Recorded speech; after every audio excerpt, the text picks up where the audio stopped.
News World America's Day are refusing to administer a test to me because they don't like my politics, says right-wing political commentator Getty Images. Conservative political commentator Candace Owens, known for her objections to the COVID jab, has claimed that she was denied the coronavirus test due to her political beliefs. Holy crap. I just received an email from a COVID testing facility that they are refusing to administer a test to me because they don't like my politics, tweeted Ms. Owens on Wednesday.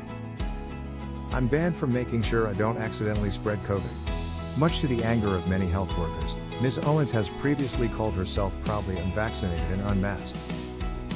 The political commentator then tweeted the email she received from a rabid activist, who she wrote, clearly isn't stable enough to work in health and is a danger to the Aspen community.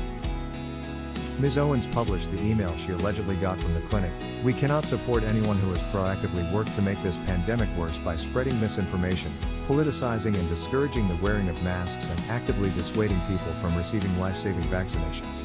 Posted to the commentator's social media accounts, the alleged email continues, my team and myself have worked overtime, to exhaustion, unpaid and underpaid this past year, spending our own capital to ensure that our community remains protected.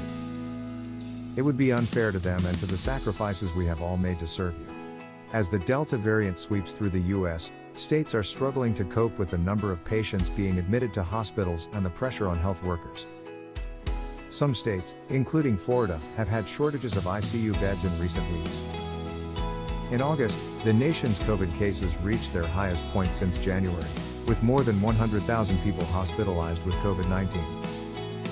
Coronavirus vaccines are not 100% effective at preventing infection, but vaccines protect people from getting infected and severely ill, and significantly reduce the likelihood of hospitalization and death, according to the Centers for Disease Control and Prevention.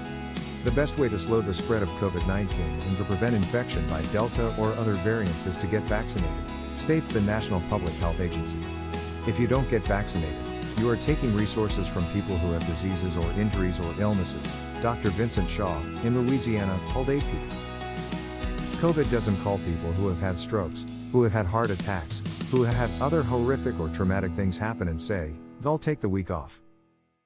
I'm going to take over the ER and the ICU.